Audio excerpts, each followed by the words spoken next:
Buenas noches, queridos amigos. Espero que se encuentres muy bien y ante todo les agradezco que se hayan sintonizado con nosotros hoy.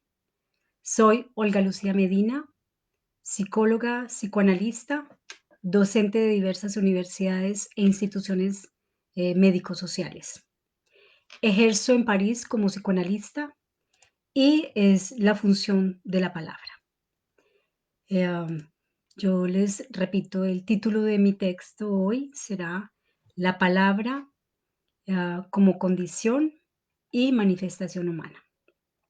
Bueno, estamos entonces en la antepenúltima conferencia sobre la educación para la paz y derechos humanos, en el marco del cuarto Congreso Internacional Global de Creación sin Límites. Este evento es auspiciado por la Universidad Bantulán de México, comités académicos de estudiantes de medicina de la Universidad Autónoma del Estado de Hidalgo, a quien agradezco por su organización. Y quiero ante todo agradecerle la invitación y hacerle un reconocimiento por esta iniciativa al doctor Jean-Louis Viñá, príncipe de Camerún, y voy a nombrar esta primera parte de la siguiente manera porque es importante, van a comprender por qué es importante que haga este reconocimiento al doctor Viña. Entonces lo voy a nombrar Puente entre un pasado de verdad, reconciliación y reparación y la palabra creadora de un príncipe bantú. El doctor Jean Viña es un hombre con ideas de libertad y justicia. Nacido en el Palacio de Bamun, licenciado en Ciencias Económicas de la Universidad de Yaoundé y en Ciencias Políticas en Moscú, quien se ha destacado por ser un gran defensor de los derechos humanos. Resaltemos que el príncipe Jean-Louis, quien es el nieto del miembro fundador del Partido Político de Camerún, Unión de Pueblos de Camerún, creado para luchar por la liberación y la independencia de su país. Él, el doctor Viña, eh, estaba en Moscú, regresa a su tierra en 1990 para reactivar el partido de su abuelo. Sin embargo, se encuentra con una serie de conflictos de interés al interior de este grupo. Entonces, él decide crear el partido Nuevo Camerún para continuar su lucha por la emancipación y el respeto de los derechos y los valores universales del ser humano. Esta actividad incomodó mucho al gobierno de Camerún y por ello él y 7 de los integrantes de la mesa directiva de su partido eh, han debido dejar el país por amenaza de muerte. Entonces el doctor Viñá va y pide el asilo político a México, donde la Comisión Mexicana de Ayuda a Refugiados se la da, le da el asilo político. Es desde el 2011 que él ha realizado en la República Mexicana diversas actividades encaminadas a difundir la cultura de diferentes países francófonos y africanos, especialmente a través del club que él mismo ha creado, Club de Amigos de la Francofonía en México. A través de ese espacio se contribuye a fortalecer el intercambio cultural entre México y los países francófonos. Por su excelente desempeño y liderazgo en pro de la labor educativa, cultural y de ayuda a la humanidad, en el 2014 la Universidad Multicultural CUDEC y la Universidad Analítica Constructivista de México lo distinguen con sendos doctorados honoris causa. Más recientemente obtuvo 2 doctorados en reconocimiento a la defensa incansable de los derechos humanos. Uno otorgado por la Universidad Ejecutiva del Estado de México y uno más por el Instituto Universitario Puebla, Campus Tabasco, galardonado con la Venera Benito Juárez por el Instituto Nacional de Estudios de Derecho por su destacada labor en pro de la humanidad y por el compromiso a favor de la justicia, el derecho social, equidad y el bien común. Presidente de la revista La Voz del Mundo, publicación especializada a acercar a los embajadores de otras naciones al pueblo mexicano. El príncipe Bantú ha impartido cátedra en diversas instituciones educativas, públicas y privadas, así como pronunciado conferencias en varias instituciones y organizaciones de alto prestigio nacionales e internacionales. Es un actor importantísimo en la defensa de los derechos del hombre a nivel mundial. Y desde que dejó su país, no ha cesado, no ha parado de defender las causas por los humildes y por los más vulnerables. Nombrado Director General Internacional de Asuntos Culturales por la Dirección General de Relaciones Internacionales. Es decir, el doctor Jean-Louis Vignat es un actor internacional en los derechos humanos y promotor de la paz mundial. Él interviene a nivel internacional en América, Europa, en África, ha estado inclusive en Colombia, en América del Sur. Yo soy colombiana, también de nacionalidad francesa y vivo en Francia hace más de 27 años. Y me gusta mucho que un personaje como ese venga a nuestro país también a hablar de los derechos humanos y a transmitir su palabra. Se trata de palabra el tema de hoy. Y efectivamente las personas que trabajan por los derechos humanos tienen esta vocación de hablar, de continuar a reconstruir la historia para que no se repita. Eh, Él es el embajador de la paz y bueno, por ello él es una figura como aspirante al Premio Nobel de la Paz. Ha recibido múltiples reconocimientos por su labor altruista y es escritor de varias obras, entre ellas La esencia de un príncipe bantú, embajador de la paz. Bueno, y otro reconocimiento simbólico por la Cámara de Diputados que se llama Presea México entre tus manos, por su labor en el desarrollo educativo y cultural del país. Su situación no fue muy fácil antes de llegar a México. Y él se dedica también a acoger a sus connacionales en México y les brinda mensajes de paz. En una de estas ocasiones les dice, un hombre normal es aquel que debe tomar una decisión, un camino, que no se hace por la vía del terrorismo, sino por medio de la paz. Y llega, él continúa y repite esta frase, dice que no hay, sin amor no hay paz, y sin paz no hay derechos humanos. Reivindica una cultura en la paz bajo esta rúbrica del amor. Él lucha porque el apartheid no se repita. En esta segunda parte quiero anunciar este evento sobre el apartheid, que si bien pertenece a una historia, creo que es solamente en apariencias.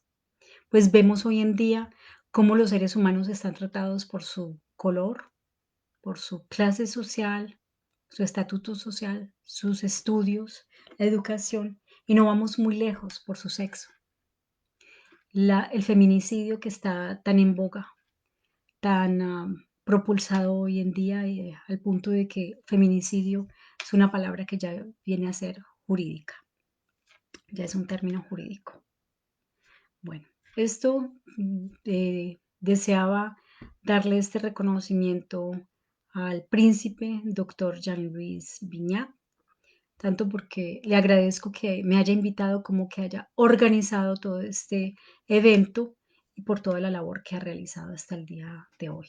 Desde sus 10 años dice estar muy sensible por el sufrimiento humano, al punto de que su esfuerzo por la lucha por los derechos humanos lo llevó a separarse hasta inclusive de su propio padre. Bueno, en esta voy a hablarles de esta segunda parte, donde voy a tratar una obra que se llama Verdad, Reconciliación y Reparación.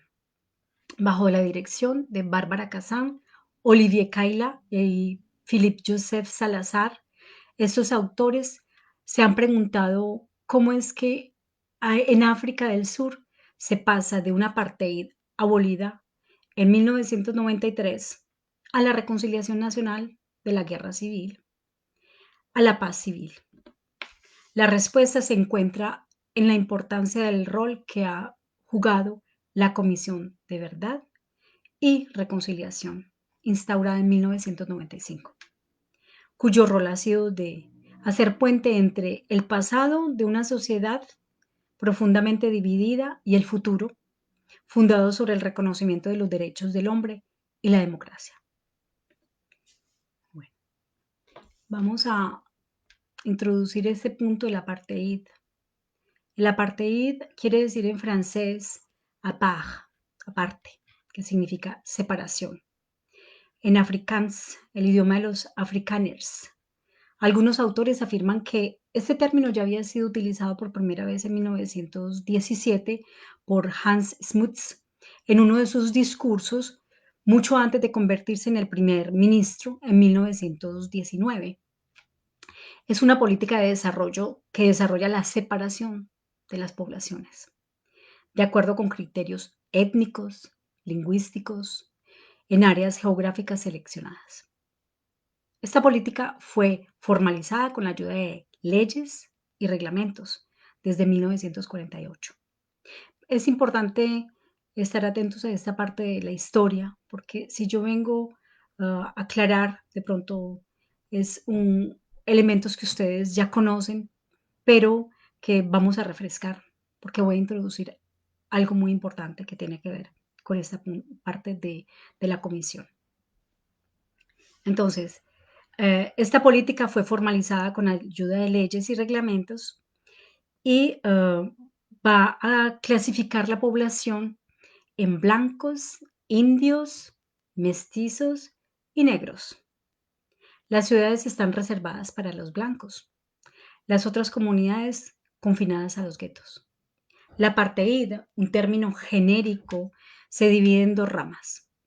El pequeño apartheid, que limita el contacto de los blancos con los no blancos, y el gran apartheid, que define el espacio en áreas geográficas separadas y determinadas étnicamente.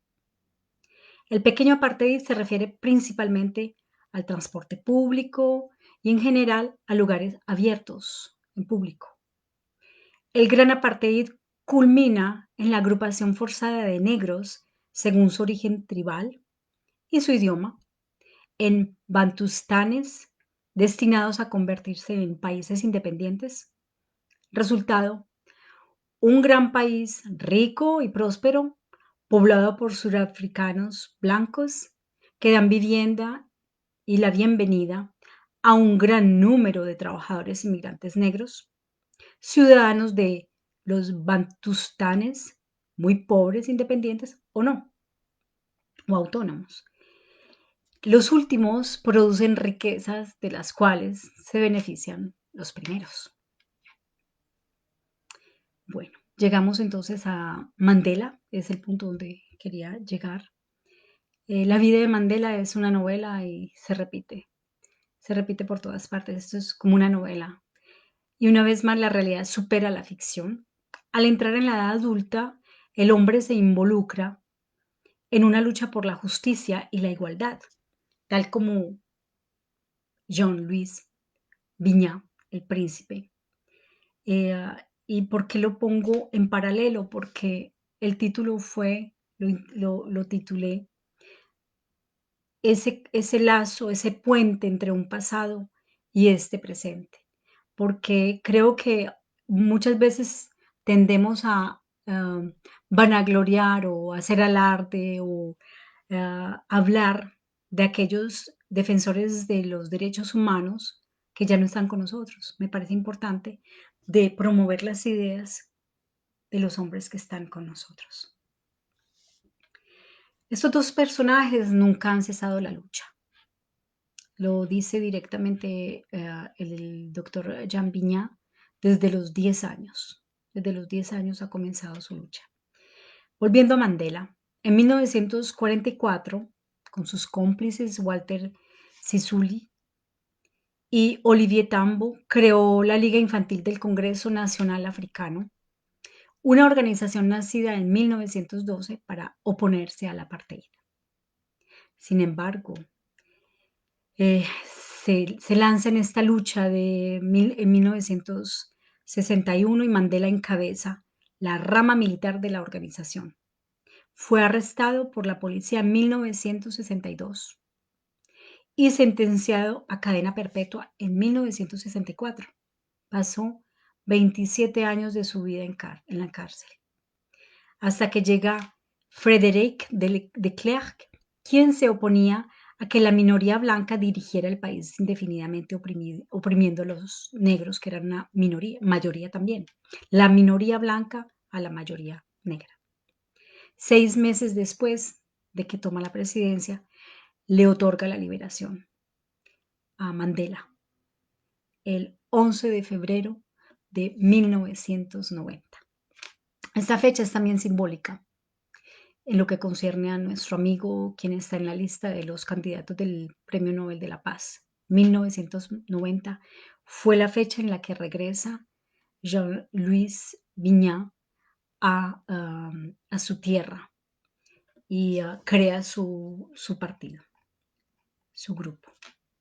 El apartheid fue abolido oficialmente el 30 de junio de 1991, 3 años después de la liberación de Mandela. El país tenía una constitución provisional y se estaba preparando para las primeras elecciones multirraciales celebradas el 27 de abril de 1994. La Comisión de Verdad, Reconciliación y Reparación es una forma de humanidad mutual, de cierta forma religiosa, basada en el perdón, que hace que autorice la memoria y el olvido de unos y de otros, pero que abre el futuro y proyectos políticos comunes. Vale la pena subrayar la dimensión de humanidad mutua que significa en las lenguas bantúes tener de l'Ubuntu. Ubuntu es una manera de comportarse en humano frente a los demás. Un mínimo necesario a toda humanidad, de lo humano, que no sería un principio abstracto, sino un comportamiento práctico. El perdón. Los derechos humanos son la forma en la que instintivamente se espera que seamos tratados. En igualdad, libertad, hablar sin miedo. Hay muchos tipos de derechos humanos, son 30 los derechos humanos. Y estos derechos humanos nos corresponden a todos, a todo el mundo, solamente por ser humanos. Son derechos universales. El orden, en orden a lo establecido por la Organización de las Naciones Unidas, ONU, existe un total de 30 derechos humanos enumerados y establecidos en la Declaración Universal de los Derechos Humanos, el cual es el documento del tema más aceptado en el mundo. Sabemos que pasaron siglos, para que un documento se hiciese realidad. Una palabra se escribiera y se hiciese realidad. Una de las primeras demostraciones de los derechos humanos en el mundo la hizo Ciro el Grande en el año 539 a.C., anunciando la liberación de los esclavos. También dijo que la gente era libre de escoger su religión sin importar a qué grupo pertenecía. Sus palabras quedaron documentadas en una tablilla conocida como el Cilindro de Ciro, naciendo con esto los derechos humanos. Se extendió hasta Grecia, India y finalmente a Roma. Naciendo con esto los derechos que finalmente vamos a conocer hoy. Antes se llamaban derecho natural. La gente se dio cuenta de que todos seguían ciertos derechos sin que le fuera obligado realizar estos derechos, sin decirles y ordenarles que lo hicieran.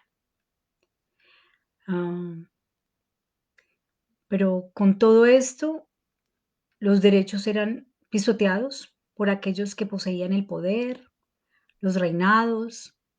En el año 1215 después de Cristo, el rey de Inglaterra firma la Carta Magna, la cual decía que nadie podía invalidar los derechos de la gente, ni siquiera el rey. Aún así, faltaron muchos actos para que se pudiese cumplir con los estatutos ya establecidos, hasta que Gandhi insiste en que toda la tierra tenía derechos, no solo Europa. Al final se firmaron pactos, acuerdos, pero no todos estuvieron de acuerdo. Recordemos que Hitler exterminó la mitad de la población judía en el mundo, haciendo un total de más de 90 millones de personas muertas. Hasta este momento, nunca los derechos humanos habían sido tan vulnerados, casi extinguidos. De forma que en el año 1945, al finalizar la guerra, se establecen las Naciones Unidas con el propósito principal de reafirmar la fe en los derechos fundamentales, en la dignidad, el valor de la persona humana. Y finalmente, en el año 1948, bajo la supervisión de Eleanor Roosevelt, se establece la Declaración Universal de los Derechos Humanos. Bueno, esto como algo histórico que aún es un ser, un estando, un siendo. ¿Qué puede decir el psicoanálisis de los derechos del hombre? Sobre todo en lo concerniente al artículo 19, el cual reza así: todo individuo tiene derecho a la libertad de opinión y de expresión. Este derecho incluye el no ser molestado a causa de sus opiniones y el de investigar y recibir informaciones y difundirlas sin limitación de fronteras por cualquier medio de expresión. En cuanto a este punto en particular, quiero hacer un paréntesis antes de entrar en, en el tema de lo que constituye la palabra misma. Vemos que a nivel mundial los periodistas están siendo acallados. Los defensores de los derechos humanos están siendo asesinados.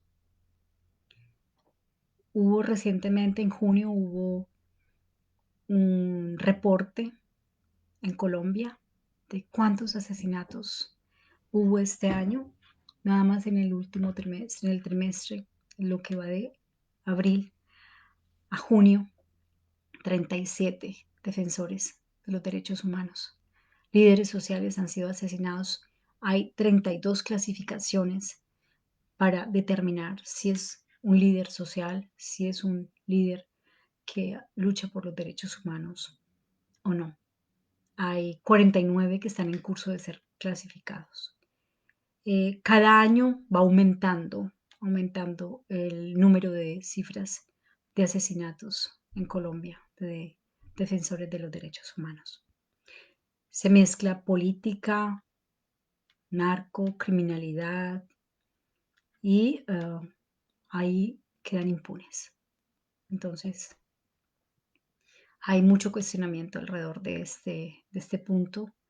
Em, Oficialmente son menos las cifras que se dan y la ONU reconoce hay más de 600 líderes sociales que han sido asesinados en Colombia. Muchos periodistas han tenido que salir del país porque son perseguidos. Bueno, ya en cuanto a ese punto, vemos que no es solamente Colombia, sino a nivel mundial.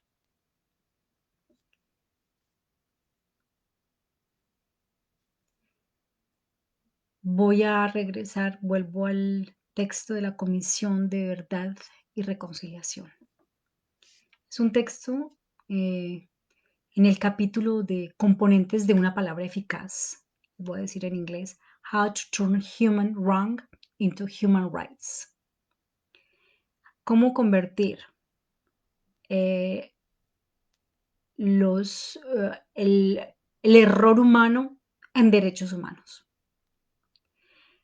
Entonces, la respuesta aproximativa, pero de una forma crítica que dan en este texto, es por la garantía y la reconstrucción por parte del Estado, por el respeto de los derechos del hombre, con palabras de constitución. Es decir, una decisión constitucional que acuerda el beneficio de la amnistía a los autores de graves violencias de los derechos del hombre. ¿Cuál es el acto de lenguaje que se espera exactamente del perpetrador para que beneficie a su turno de una amnistía, para que no sea condenado, no sea judiciable? Entonces, la pregunta es, ¿un pedido de perdón? ¿Una revelación que debe estar acompañada de arrepentimiento, remordimiento, deseo de construcción hacia las víctimas? ¿O se podría contentar la comisión de simplemente una autoacusación laica? Se trata de una confesión espontánea y libremente consentida, o más bien de una confesión por la presión que existe para obtener la amnistía. Una verdad construida.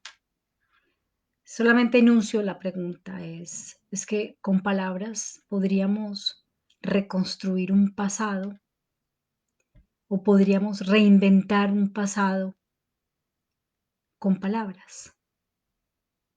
Tenemos ciertamente un elemento del lenguaje como fuerza elemental, como el agua, el fuego, la transformación de un estado menos bueno en uno aún no mejor.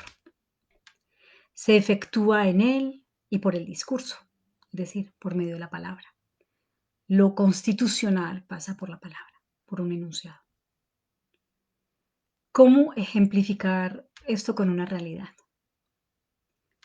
Recientemente hemos escuchado a muchos dirigentes, a ciertos dirigentes decir, hemos manejado perfectamente la pandemia, todo está bajo control, somos perfectos, cuando hay más de 500,000 de personas infectadas. O cuando aún no se ha inculpado ni descubierto, ni siquiera se han encontrado los culpables de estos asesinatos de los defensores de los derechos humanos, podemos decir que se está haciendo hoy en día la mejor fiscalía de la historia. En este sentido, se toma la palabra como acto, construyendo, haciendo una historia con esa palabra misma. Cuando yo hablo de la palabra como condición y manifestación humana, yo le hablo en dos dimensiones. En aquella palabra que se usa como acción, porque según Benveniste, la palabra es un acto. La sesión se abre o cuando se termine esta conferencia, la sesión se cierra. Solamente por el hecho de decirlo ya es un acto mismo. Así esta pantalla continúe encendida. Entonces, ah, decir es hacer, pero también el lenguaje dice verdad y miente. La Comisión de la Verdad y Reparación, tanto del apartheid como de nuestra Colombia, recientemente se ha firmado la paz con las FARC y estamos lejos de la paz de todas maneras. El mundo lo sabe. En este sentido, es el médico sofista, la comisión se constituye como el médico, sofista y jurista. Como dice Bárbara Kazan, encarnan la conexión entre la retórica y el derecho. Un discurso sofista es aquel que hace cosas con las palabras. Un discurso que opera, que transforma el mundo, que hace efecto de mundo. El enunciado es un acto. Tres aspectos son indisolubles en este punto. Aquel del lenguaje como mundo común, como lo dije al principio, hacer un mundo común, el perdón, que manifiesta el carácter político de cada hombre, aquel del lenguaje como fuerza eficaz y el lenguaje de la terapia. Con el lenguaje como mundo común vemos que el hombre es por naturaleza político, porque tiene logos, la palabra. La Comisión de Verdad y Reparación humaniza a todos aquellos que hablan, que confiesan, solamente por darles la palabra. La Comisión sostiene que el lenguaje construye un real que es efectivo, es capaz de vencer el odio, las diferencias, el temor, o como dicen estos autores del texto, verdad, reconciliación y reparación. El discurso es un gran soberano que por medio del más pequeño e inaparente cuerpo realiza los actos más divinos, porque tiene el poder de ponerle fin al miedo, al dolor, de producir goce y hasta de agrandar el pesar hacia los demás. Vemos aquí una especie de cinismo de todas maneras a esta expresión, porque es como si el enunciado borrará de cierta forma todo ese acto. Aquí reconocemos entonces el poder performativo del lenguaje. Hablar de, hablar a. Cuando decimos los hombres nacen libres, iguales en derechos, es un enunciado que puede ser verdadero o falso. Pero cuando se hace un enunciado, se abre la sesión, es un acto. Esta intervención interroga de cierta forma el psicoanálisis en el mundo. Un psicoanálisis que subvierte el sujeto, la libertad y algunos derechos fundamentales del hombre. Por ejemplo, la libertad de palabra. Ya les diré por qué. La dimensión del respeto a la libertad de expresión que promulga el ejercicio de la palabra. Una palabra que va más allá de lo que se escucha. Una palabra que funda el ser. El psicoanálisis fue impartido por Freud, posfreudianos, Lacan. Lacan impartió un psicoanálisis sobre todo oral. Y tenemos muchas conferencias que han sido transcritas, pero siempre lo leemos con un oído. Lacan fue privado al final de su vida de la palabra, paradójicamente, por un eh, problema de salud. Entonces, en el psicoanálisis, cuando decimos hacer escuchar, ¿quién hace escuchar? El paciente hace escuchar al analista, el analizante al analista, el analizante escucha, el analista hace escuchar al analizante el deseo. Eso es lo que hace escuchar. Lacan decía que el psicoanálisis es un discurso sin palabra. Esto tiene una explicación mucho más compleja. No voy a entrar en detalles. Pero, ¿qué quiere decir que es hacer escuchar? Es por el hecho mismo de que somos parletres, somos seres hablantes, sujetos del lenguaje. El inconsciente está estructurado como el lenguaje y se diferencia del inconsciente freudiano, comprendido como un reservorio de pulsiones. El analista debe hacerse escuchar del paciente hacerse escuchar el discurso de su deseo, porque escuchar es instalar la lalanga, es la langa en una sola palabra. Es un neologismo inventado por Lacan para hablar de ese significante materno, donde se constituye el sujeto. Es, somos hablados y es por ello que hablamos. Entonces, la lalación de la escucha analítica, esto es lo que se entiende. Es escuchar lo singular de cada uno y hacer de cada experiencia analítica una experiencia poética. Es un riesgo a tomar. En la experiencia analítica es donde el sujeto se queja de no saber ni poder hablar, ni de hacerlo en el momento justo, ni de tener que decir, de tener una inhibición para hablar o incluso de hablar demasiado.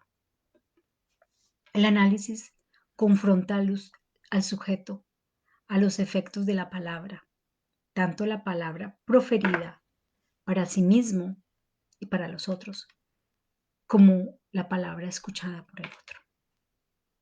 Lacan introduce como punto de partida el acto de palabra, lo cual asienta una distinción esencial entre el hecho de hablar y lo que a partir de la palabra se hace. Esto pone en relieve la cuestión de la posición del sujeto con relación a la toma de palabra. Referirse al acto de palabra es considerar que el otro es un otro con mayúscula, es una instancia mayor, es donde está el lugar del código, los significantes. Es el otro también materno, donde viene el lenguaje. Es el lugar del lenguaje. Existe como lugar de palabra y allí encuentra su origen. Entonces, voy a hacerles una parte, es el psicoanálisis y los derechos del hombre. Es un poquitico controvertido porque la capacidad del hombre es la de devenir, advenir. El hombre tiene el poder de decir sí a este devenir. Es la ética misma del psicoanálisis, donde ello era, yo debo advenir. Es la frase freudiana. Porque, porque la pregunta que nos hacemos es ¿por qué ha tenido tanta resonancia esta palabra? Esta frase que Freud enunció al final de la 31ª conferencia sobre la división de la personalidad psíquica. Cuando dice ello, en psicoanálisis el ello hace referencia al inconsciente y a la pulsión. Cuando dice ello, hace referencia a la instancia psíquica. Entonces, en la edición alemana, el es, ello es. El es está con mayúscula, dando lugar a la traducción que hizo Echeverry para Mororto, donde ello era que eso advenga, con mayúscula. La segunda parte de la frase es en alemán, soll ich werden, puede traducirse por seré yo. El sujeto sobrevendrá, devendrá. El sol indica que el werden no es imperativo, no quiere decir que es absolutamente imperativo que se adviene como hombre, como sujeto. Indica un deber que podría realizarse o no realizarse. Es un potencial. La condición del devenir consciente es la conexión de la representación inconsciente con la representación palabra. Esto en el momento de Freud. Pero la palabra es ese punto de encuentro entre esos dos procesos de devenir, de lo inconsciente, las huellas mnémicas, en lo que les otorga una nueva cualidad, la conciencia. Solo así podemos devenir en el saber, en el conocer autoproducido, alucinatorio de la palabra. Lo que una vez divino en la realidad. Esta es la partición del sujeto dominada por esta discordia temporal irreductible entre lo que fue y lo que habrá de ser. Por eso comienzo esto con lo de la parte ahí, es un estando, es un ser aún. Entre eso que el yo fue, primero, alteración del ello, percepción que divino inconsciente, y por otro lado, lo que fuerza por ser, que retorna en el recuerdo reproductivo en la palabra. Mm, Hablando de esto, de lo que retorna en la palabra la verdad es difícilmente dicha a través de la palabra. Es en lo que es, en el enunciado, hay una enunciación del enunciado que se escucha. Es decir, es más allá de lo que se escucha, de lo que se enuncia que podemos escuchar en lo inconsciente. Con Lacan hubo un progreso del análisis que no consiste en la ampliación del campo del ego, en la fortificación del ego. No es que el yo se fortifique. No es la reconquista por el ego de su franja desconocida. Hay una parte del yo, una división. Hay una parte del ser que se desconoce. Es un verdadero vuelco, un desplazamiento ejecutado entre el ego y el id, el eso. Entonces, Lacan propone tomar el es como la letra S, que representa el sujeto.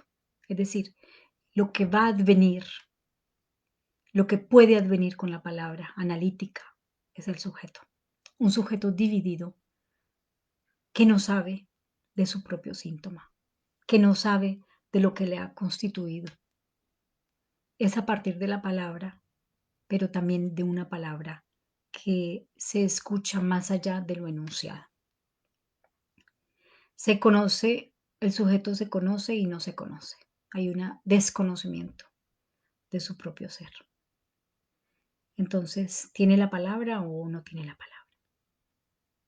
Al final del análisis, el sujeto está barrado, dividido, no está completo. Se reconoce como no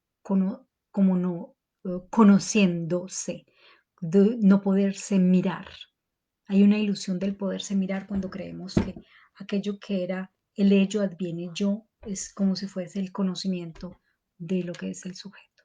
No, siempre habrá una dimensión de lo imposible a verse, a mirarse, mirar, a mirarse, mirarse. Pero al final del análisis se entra en relación con los otros. El sujeto integra auténticamente sus miembros desintegrados y reconoce y reunifica esta experiencia sin que pueda conocerse completamente. El sujeto es convocado a devenir todo hombre. Esto implica todo hombre porque el solo hecho de ser un ser hablante. En francés, être parlant, un ser hablante del hecho de dejar que advenga en él la palabra. Freud descubre el superyo. Hay tres instancias, una de ellas es el superyo, el cual no significa que esta es una vocecita. No les voy a dar a desarrollar este punto acá, pero tiene que ver con el Padre, con la dimensión real del Padre y es una voz, es esa voz que se tiene en el fondo, que no es articulada. Es una voz que ordena al sujeto, no que venga a la vida, sino todo lo contrario, no vengas a la vida. Es un mandamiento mortífero y es en ello que el psicoanálisis subvierte el sujeto. Voy a pasar un poco de este punto porque está bien dispendioso. Llegar a ser, es decir, ni siquiera advenir, sino venir a la luz de ese lugar mismo en cuanto que es lugar de ser. Allí donde será, mi deber es que yo venga a ser. Se trata de un análisis, eh, cuando se trata en el análisis de distinguir aquello que recubre de una manera particular para cada sujeto lo que es el yo, je, y el yo como moi, como ego. Es decir, el yo de la enunciación, aquel que puede ser actor de su acto, de su acción. Hay sujetos que no asumen el acto, no pueden decir yo, van a utilizar el uno, el un, no subjetivado. Bueno, entonces creo que la exploración de los sentidos posibles que puede tomar esta frase de Freud, en los dos, en Freud y en Lacan, nos permite preguntarnos una vez más en qué consiste un análisis. ¿Qué persigue la dirección de la cura? ¿Cuál es su ética? El es lo que en el sujeto es susceptible de devenir. No es una realidad bruta, es algo que ya está organizado y articulado como lo está el significante. Es el lenguaje. Eso es. El, eso es el es que está dado y en esto descansa la posición analítica. La alienación originaria es la sujeción al significante del otro primordial, que es el otro materno. Es un encuentro traumático, ya que se trata de un encuentro con un otro anterior al sujeto, un encuentro para el cual no hay sujeto aún, pero un sujeto en devenir. Por eso no hay elección posible entre la marca y el ser. El ser es efecto de esa marca significante, o no lo es. Es decir, que el sujeto el significante es potencial. Esta dirección ética es pesada porque se trata de un desvelamiento. El psicoanálisis es heredera de las luces y de los derechos del hombre, porque dispone de un real. Es el mismo real que funda la praxis. El real es el poder cuestionar y sacar a la luz asuntos impensables que conciernen justamente los derechos del hombre. Que como lo decía el príncipe Jean-Louis Vignat, el término mismo de derechos del hombre tiende en nuestra época a banalizarse, en la medida en que el trabajo del psicoanálisis, para nosotros, en la medida en que el trabajo del psicoanálisis es una lucha contra la banalización de ciertas palabras que al darle su peso en el uno por uno podrán tomar una fuerza, tal como la libertad de la palabra. De hecho, en el análisis, la regla fundamental es diga todo lo que le pasa por la mente. Es la asociación libre, sin juicio, sin cálculo. El psicoanálisis también es un lugar de lo íntimo y éxtimo. Está también ligado a lo político. Se expone mediante la pregunta de que se abre a la palabra. En el momento en que el sujeto pronuncia una palabra, está siendo interrogado él mismo en tanto que sujeto. El hombre está desgarrado desde mucho antes de su nacimiento. Sabemos que la libertad es un fantasma. ¿Por qué decimos que la libertad absoluta de la palabra es un fantasma? Pues su constitución en tanto que sujeto está determinada aún antes de nacer por un malentendido entre dos deseos. Y es justamente este malentendido de un decir que surge el sujeto sujetado al lenguaje, al otro. Para Freud, este mandato simbólico es universal. Se dirige a todo hombre que ha de devenir o advenir. Aquí entra la dimensión lacaniana del padre. Podríamos decir que todo hombre es hijo de la palabra y la palabra fraternidad es el lazo. Como dice Alain Didier Veil, somos hijos e hijas del lenguaje. Lacan introduce el midir, medio decir de la verdad, pues hay una dimensión de la verdad que no pasa por la palabra, y es justamente el ser del sujeto, es su punto más íntimo. Bueno, ah, yo termino mi, mi exposición en este punto y me gustaría tener algunos comentarios. ¿Quién quiere hacer preguntas o decir algo con respecto a esto que acabo de decir? Son muchas las cosas que quisiera decir, pero el tiempo apremia.